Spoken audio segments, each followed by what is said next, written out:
अस्सलाम वालेकुम। बैरी टाउन के साथ जो ज़्यादतियाँ हो रही हैं, बैरी town ultimately Supreme Court file किया, ये बनता है हक उनका। यानी ये टोटल ज़्यादतियाँ जितनी भी हो रही हैं, आइन और कानून की अगर हुक्मरानी है तो ये जो कुछ आप करना चाहते हैं इसे मिलेगा आपको क्या।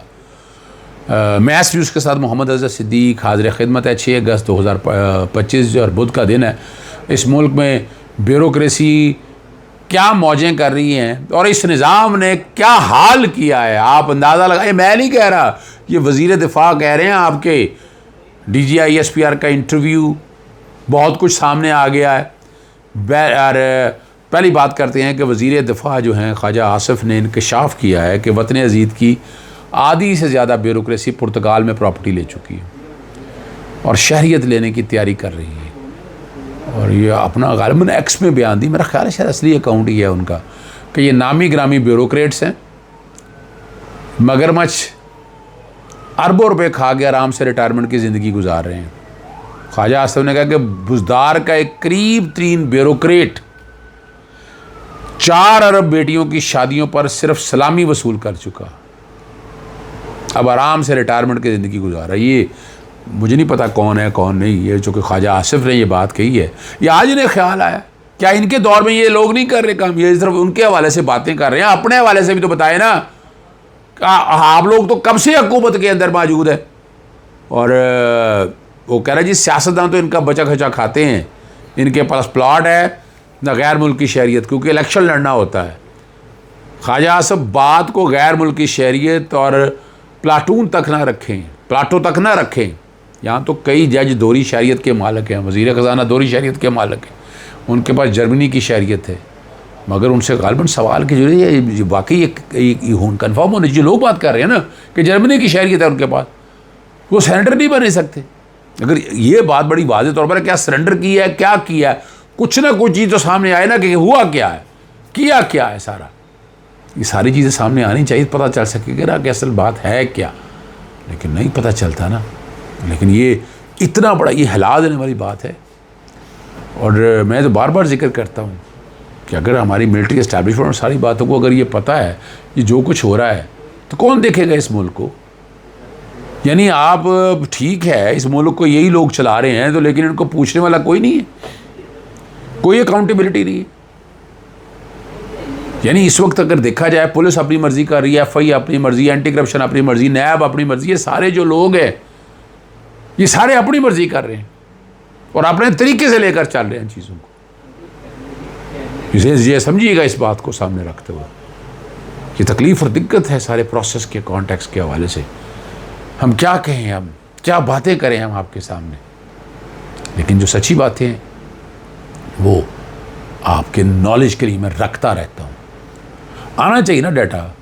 यानी दुबई के अंदर प्रॉपर्टीज़ आई थी, आगे क्यों नहीं चली बात, क्यों नहीं आगे चली। पनामा की बात आगे क्यों नहीं चली। और इमरान खान साहब के दौर में जब बाहर की दुनिया के हवाले से डाटा इकट्ठा होना शुरू तो क्या किया डाटा का इसका, कल पता चला इस हमाम में सारे नंगे हैं और बात दबा दी गई। यार खुद आ रहा है इस मुल्क को आगे लेके जाना है तो यार चाहे लूट मार करें आप, जो कुछ भी करना है, ये मुल्क तो ठीक रहे ना। इस मुल्क में ये डिस्पैरिटी इतनी है, इतनी ये प्रॉब्लम्स हैं, इतने इश्यूज़ हैं, तो लोग तो फिर बातें करेंगे। लोगों के पास तो और राय को, लोगों के पास और कुछ है, रेमेडी क्या है, वो क्या करें ये सारे में, आप बता दें क्या करें वो सारा। और इस मामले को बड़ा सीरियस लेना चाहिए, हुकूमत वक्त को बड़ा सीरियस लेना चाहिए कि क्या एक्शन लेते हैं। देखना ये बॉल इनके कोर्ट में, 3.5 सालों में सत्यानाश मुल्क का कर दिया।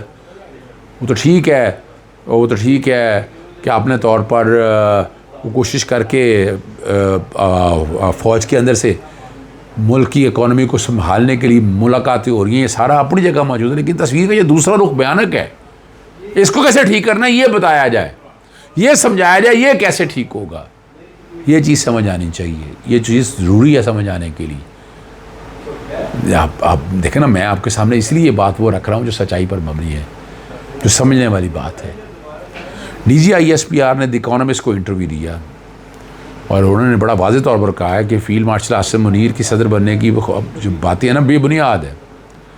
और बात भी समझ लाती है, वो जिस तरह जो इस वक्त जो पोजीशन है वो सदर बन के क्या करेंगे। और कह रहे जी आसिम मुनीर साबिक़ आर्मी चीफ्स की निस्बत ज़्यादा नजरियाती हैं। और कुछ अर्सा कबल आपको याद है कि सदर आसिफ अली जरदारी को हटाकर फील्ड मार्शल आसिफ मुनीर को सदर बनाने की अफवाहें फैलाई गई थी। जो बातें हैं वो बताते हैं। और इस पर वज़ीर दाखिला मोहसिन नकवी ने कहा था कि सदर, वज़ीर आज़म और आर्मी चीफ को निशाना बनाने वाले मुहिम के पीछे कौन है, हम जानते हैं। वो कहते हैं हम ये भी जानते हैं कि ऐसा क्यों किया जा रहा है और इसका फ़ायदा किसे पहुँचेगा। और उन्होंने कहा ना तो सदर के इस्तीफ़े की कोई बात हुई और ना ही ऐसी कोई सोच मौजूद है और ना ऐसी कोई बात है कि आर्मी चीफ सदारत का मनसब संभालने के ख्वाहिशमंद है। साथ उन्होंने ये बात भी की है।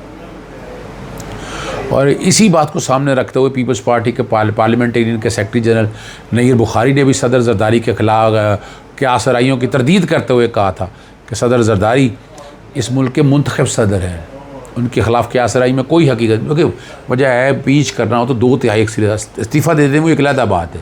अगर किसी सदर को हटाना है तो 2/3 अक्सरियत चाहिए आपको इम्पीचमेंट करने के लिए। आरिफ अलवी के वाले में मैं बड़ी क्लैरिटी के साथ आपको चीज़ें सारी ये बता चुका हूँ। एक एक चीज़ मैंने आप लोगों के सामने रखी थी। और क्रैश कराइयों करने वालों को आइन और कानून की समझ ही नहीं है, ये भी याद रखना आपने। पीपल्स पार्टी की हमायत के बगैर हुकूमत चल नहीं सकती, ये बात भी। लेकिन 2/3 अक्सरियत तो होगी है, किसने कहा हुकूमत नहीं चल सकती।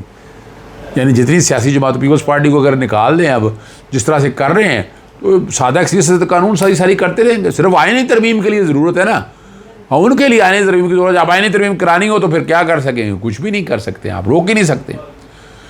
रूस ने पीर के रोज़ एक बड़ा स्ट्रेटेजिक फैसला लेते हुए ऐलान किया कि वो दरमियाने और कम फासले तक मार करने वाले मिसाइलों की तैनाती पर रज़ाकाराना तौर पर आयद पाबंदी ख़त्म कर रहा है। और ये फैसला एक ऐसे वक्त में सामने आया जब अमेरिका ने रूस की समुद्री सरहद के करीब 2 जोहरी आबदोज़ें तैनात करने का हुक्म दिया, जिससे दोनों मुल्कों के दरमियान कशीदगी में इजाफा हुआ है। और रूसी वज़ारत ख़ारजा ने एक बयान में कहा कि रूस अब दरमियाने और कम गर्जे मारने वाले मिसाइल INF मिसाइलों की तैनाती पर ख़ुद पर आयद पाबंदियों का पाबंद नहीं है, क्योंकि ऐसी शराइत बाकी नहीं रही हैं नहीं है। और जो इसे बरकरार रखें, ये फैसला सद जंग के 2 बड़े हरीफ अमेरिका और रूस के दरमियान बिगड़ते हुए सफारती ताल्लुकात को मज़ीद पेचीदा बना सकता। INF मुआहदा 1987 में अमेरिका और उस वक्त के सोवियत यूनियन के दरमियान हुआ था। इसका मकसद 500 से 5,000 किलोमीटर तक ज़मीन से मार करने वाले बैलिस्टिक और क्रूज मिसाइलों की तैनाती पर पाबंदी लगाना था।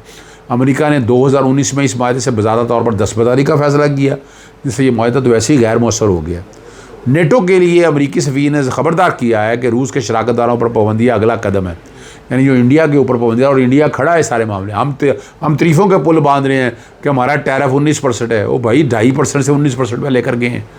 इंडिया को क्या फ़र्क पड़ता है, अमेरिका लगा भी दे, वो तो रशिया के साथ मौज किया है। और अमेरिकी सफ़ीर मैथ्यू का कहना है कि जंग ख़त्म कराने के लिए रूस के तजारती इत्यादियों को निशाना बनाया जा रहा है, जो कि चीन, भारत और ब्राज़ील पर पाबंदियाँ रूस को मैस पर लाने के लिए ज़रूरी है।